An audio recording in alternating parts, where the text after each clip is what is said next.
सुबह बेटा जी को घर पे छोड़ के जा रहा हूँ अपने माता जी के ननिहाल बसौनापुर।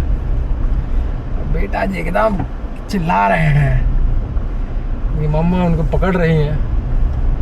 अब जाते हैं ज़रा वहाँ के लिए मिठाई खरीद लिया जाए, और मिठाई खरीदने के बाद से फिर चला जाएगा। बेटा जी को जब हम लोग गाड़ी से बाहर निकल गए और बेटा जी क्या किया कि यहाँ पे ना गाड़ी में वैसलीन रखा हुआ था, ये वाला, ये पता नहीं कहाँ से निकाल लिए ये। और उसके बाद मम्मा कहते क्या खा रहा है वो अंदर, देखिए तो जरा। मतलब देख रहा हूँ ये वैसलीन लगा रहा है, बालों में लगाया है वैसलीन। देखता अपने बुआ लोग को सर में एलोवेरा लगाते हुए बालों में, तो बालों में लगाया वैसलीन और उसके बाद से मुंह में लगा रहा है, चाट रहा है, मुंह में लगा लिया है, उंगली में लगाया इतना सारा। मैंने निकाल के बाहर किया कि जाओ भैया मुंह साफ करवाओ, तो क्या कर रहा है कि जाके मिट्टी में खेलने लगा।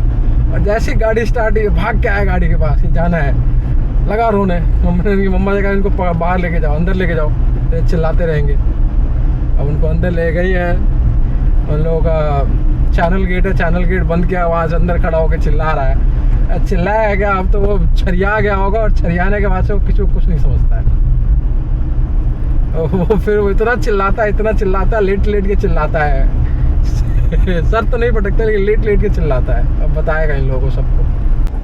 मिठाई ले लिया गया एंड वापस ससुराल से होते हुए, मतलब उतरा नहीं हूँ, फ़ोन करके पूछा मैंने कि बेटा जी अगर साफ़ सुथरे हो गए हों, जो वैसलीन लगाया था और जो भी बदमाशी किए थे, तो साफ़ सुथरे हो गए हो तो बता दो, उनको भी ले जाता घुमा लाता हूँ। बोले नहीं कहाँ लेके जाएंगे, छोड़िए, साफ़ सुथरा तो कर दियो, नहा पहले लिया था, लेकिन छोड़िए कहाँ लेके जाइएगा। मैंने कहा ठीक है, अगर ऐसी बात है तो छोड़ दो। तो मैं चल पड़ा हूँ बसौनापुर अपने माता जी के ननिहाल। यहाँ जो है हमारे ननिहाल के सबसे बुज़ुर्ग आदमी मिलेंगे। मतलब नाना जी मेरे जा चुके हैं, नानी जी मेरी जा चुकी हैं, मेरी दादी जा चुकी हैं, मतलब तो ननिहाल से नहीं है, लेकिन ऐसे ही बोल दिया मैंने। और मेरे माँ की नानी, मैंने देखा हुआ है उनको, वैसे उन्होंने मुझे अपने गोद में खिलाया, वो जा चुकी है। मेरे माँ के नाना ही जा चुके हैं। मेरे माँ की मामी यानी कि मेरे भी नानी लगी, वो जा चुकी है। बस नाना जी बचे, यानी कि मेरे माता जी के मामा जी बस बचे हुए हैं। उनसे मिलने जा रहा हूँ मैं, और बाकी लोग तो हैं ही, और बाकी लोग तो एड ऑन है, वो सबसे बुजुर्ग तो वही है ना, तो उनसे मिलने में जा रहा हूँ। मेरी माँ पिछले साल जब दिसंबर में आया था ना मैं, तो यहाँ आने के लिए बहुत व्याकुल थी। क्यों? क्योंकि अब क्या है ना कि नाना जी बुजुर्ग हो गए हैं, चलने फिरने में ठीक है, कोई दिक्कत नहीं है, लेकिन बुजुर्ग हैं और सबसे आखिरी जो है वही बचे हुए हैं। तो मेरी माता जी एकदम बेचैन थी, मतलब अपने मामा जी से मिलने के लिए। तो वो आई दिसंबर में, बेटा जी के साथ आई, बेटा जी को देखने के लिए भी आई, और बीवी को सपोर्ट करने के लिए भी आई। उनका एग्ज़ाम था तो बेटा जी को लेके आना था हम लोगों को, तुम लोग लेके आ गए। लेकिन सिर्फ़ और सिर्फ मामा जी से मिलने आई। मेन मोटिव वही था, अपने मामा जी से मिलने, क्योंकि सबसे बुजुर्ग वही थे। और वो अपनी मतलब ना यादें संजोना चाहती थी, ये यादें बनाना चाहती थी कि मामा से मिल लेती हूँ, क्योंकि अगली बार फिर सेतु के ब्याह, मतलब सेतु मेरे माँ के मेरे भाई हैं और मेरे से भी छोटे हैं, तो उनका जनेऊ तो हो गया, अभी राष्ट्रीय हुआ, लेकिन उनका और जनेऊ में भी एकदम मतलब मिलने गई हैं। जनेऊ में मैं मना कर रहा था कि मत जाओ, बस में तबीयत ख़राब हो जाएगी, आपको अकेले जाओगे तो बस में तबीयत ख़राब हो जाएगी। वो तो शायद अप्रैल में था, फेब में वोटिंग वाले, अच्छा अप्रैल में वोटिंग देता ना, हाँ 26 अप्रैल को वोटिंग थी नोएडा में, उस दिन उनका जनेऊ था। तो उसमें उनको आना आई, वो क्यों आए ये क्या मतलब मैं समझ गया क्यों आना चाहती हूँ। बस में बेचारी आई, उनकी तबीयत भी ख़राब हो गई, अपनी यादें बनाने के लिए आई थी कि कोई और बचा नहीं है उनके माता पिता के से मतलब कि हम उम्र का, और वो आखिरी बचे हुए हैं। सेतु के ब्याह में अब जाना होगा या नहीं होगा, सेतु मामा के ब्याह में, बट कम से कम नाना से, मतलब मामा से तो मिलने, मतलब मेरे नाना जी मामा उनके लगे, उनसे तो मिलने। तो इसलिए वो ज़बरदस्ती आई बेचारी, बस में धक्के खाते हुए। सीट मिली थी बहुत तगड़ी, मतलब जुगाड़ लगाया था पापा जी और मैंने, तो सीट मिल गई थी। एक रिलेटिव थे, वो बस में काम करते हैं, उन्होंने दिलवा दी थी। लेकिन बहुत ही मुश्किल से आई। एसी सर का वेंट सर पे था, उनके समझ में आया नहीं, सर वो ढकी नहीं, एसी का वेंट घुमाया नहीं। अब उनको लग गई ठंड, रास्ते पर उल्टी और करती आई और बुखार हो गया और गई, और आते हुए फिर ट्रेन से आई। लेकिन गई ज़रूर, क्यों? क्योंकि उनको यादें बनानी थी कि उसके बाद फिर पता नहीं मौका मिले ना मिले। सो माता जी को मेरा अच्छा लगता है जब मैं उनके ननिहाल जाता हूँ, और उनके ननिहाल वालों को भी अच्छा लगता है जब मैं जाता हूँ, और बहुत इज्जत करते हैं यार, बहुत ज़्यादा। मतलब मुझे फील नहीं होता है कि मैं अपने ननिहाल नहीं गया हूँ, जो माता जी के ननिहाल गया हूँ। इतना प्यार करते हैं। और माँ चली जाए तो उनकी, मतलब मेरी जो सेतु मामा है, उनकी जो भाभी हैं, यानी कि मेरी माँ के भतीजे रघुनाथ मामा, उनकी वाइफ और उनके बच्चे, पैरों में मालिश। पिछले साल गई थी दिसंबर में, पैरों में मालिश कर रहे हैं, और माँ लेटी हुई है पैरों में, ज़बरदस्ती लिटा के, नहीं बुआ जी, नहीं बुआ जी, और पैरों में मालिश कर रही है। वो तो दादी लगी हुई उनके बच्चों की, मेरी बहनें लगेंगे, दादी ले फुआ, नहीं क्या लगेंगे पता नहीं, फुआ ही लगेंगे, फुआ ही लगेंगे। हाँ, नहीं फुआ, नहीं फुआ, नहीं फुआ। और माँ की भाभी लगेंगे ना, वो रघुनाथ मामा तो भैया लगे ना, उनके छोटे भाई लगे। सो मालिश कर रहे हैं पैरों की, बाप रे। थोड़े ऑर्थोडॉक्स लोग हैं, और पैसा था पैसा, दैत जमीन जायदाद। और ये दिखाता हूँ, यही सामने मार्केट है उनकी, मतलब ज़मीन है, मार्केट तो कुछ खास नहीं है, लेकिन ज़मीन ही ठीक ठाक है। और गैस एजेंसी है, मैं तो सिर्फ वहाँ से मज़े लेता हूँ एकदम। कितना पैसा मिलता है एक सिलेंडर का? अच्छा 30 रुपया मिलता होगा एक दिन का, मान लीजिए 1000 सिलेंडर बेच दिए तो 30,000 तो हो ही गया। बताइए कितना पैसा आता है अगर मैं। ये सब बाज़ार उन्हीं लोगों का है, सब दुकानें जो हैं यहाँ पे, गांव में दुकानें ऐसे ही होती हैं। यहाँ गांव की दुकान मतलब बहुत तड़क भड़क वाली नहीं होती हैं, ऐसी गुमटियाँ होती हैं। और ये ज़मीन उनकी है।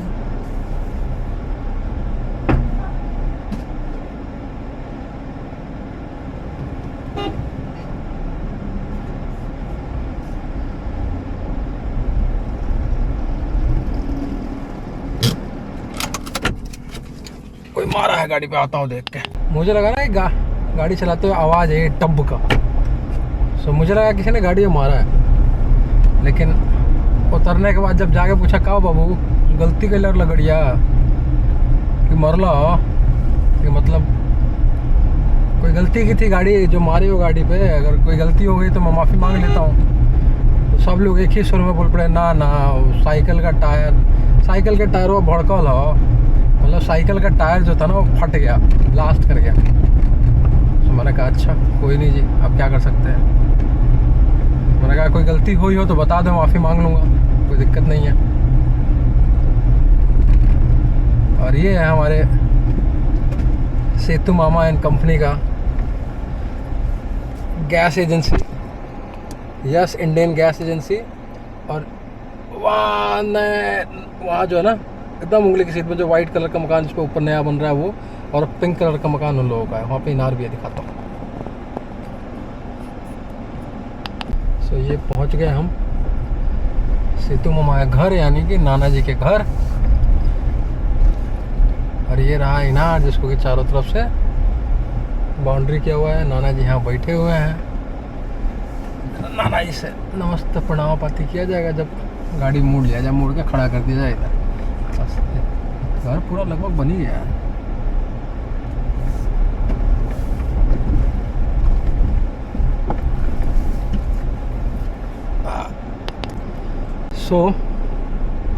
मैं माता जी के ननिहाल से निकल चुका हूँ। उनका जो नया घर बन रहा है उसका निरीक्षण करके कि कैसा दिख रहा है। गर्मी बहुत भयंकर हो गई है, पसीना हो रहा है। नाना जी पिछली बार मैं जब आया था तो बहुत सरप्राइज थे कि कैसे उतना दूर से गाड़ी लेके आ जाता रहे। लास्ट टाइम जब मैं घर से निकला और और यहाँ लास्ट नहीं, सेकेंड टाइम, इससे लास्ट टाइम निकला तो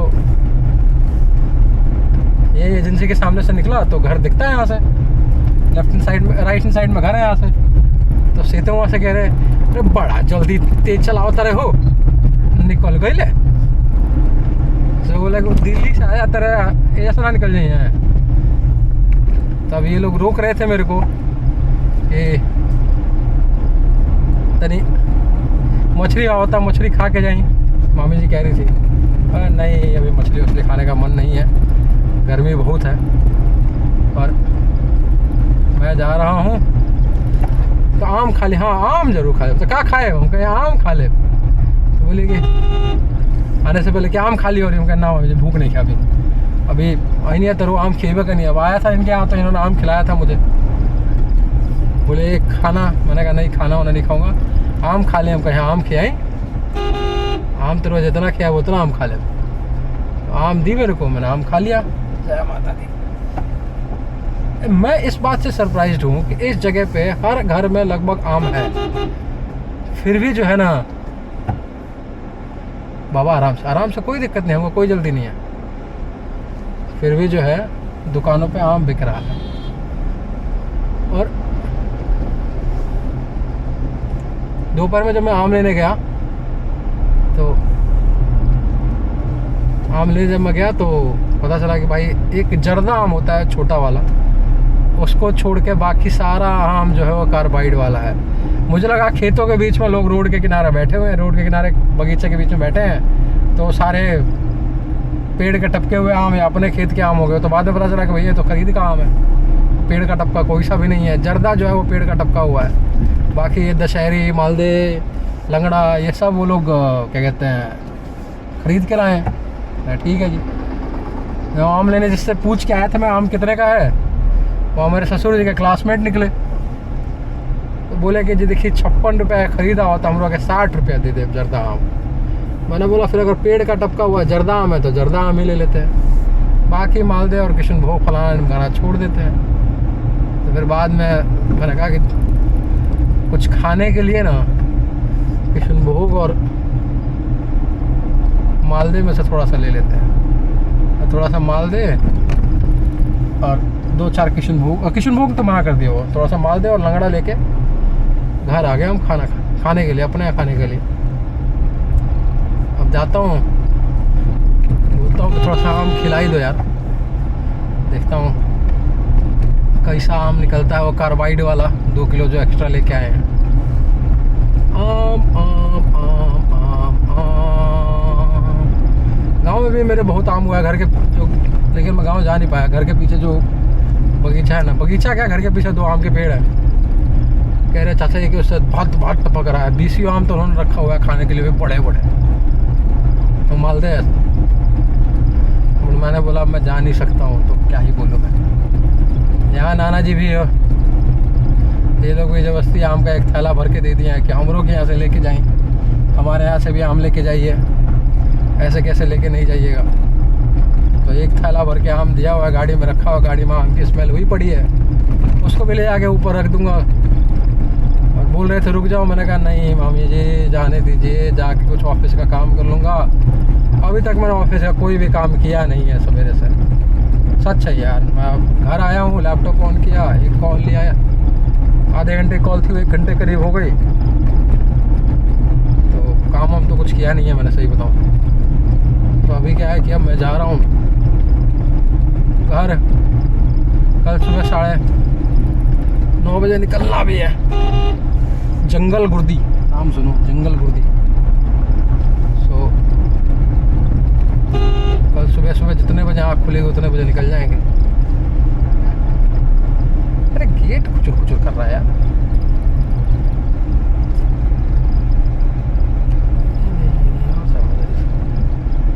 कुछ करके आवाज आ रही है।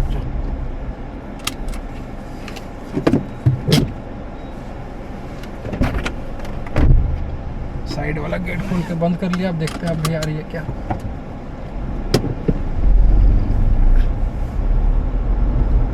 अब तो शायद बंद हो गया। अभी अभी भी आ रही है यार। चलो कोई नहीं, घर पहुंचते हैं। बेटा जी हमारे लाठी डंडों से हमारा इंतज़ार कर रहे होंगे, पापा हमको लेके नहीं गए हैं, इनकी मम्मा ने इनको मना कर दिया। अबे कहाँ से आवाज़ आ रही है यार?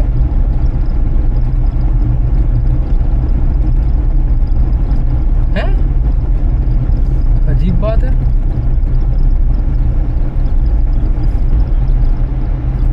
कैमरा से भी नहीं आ रही है। चलो अब जहाँ से भी आ रही है अब तो घर जा रहे हैं। चलो जी, सबको बाय बाय।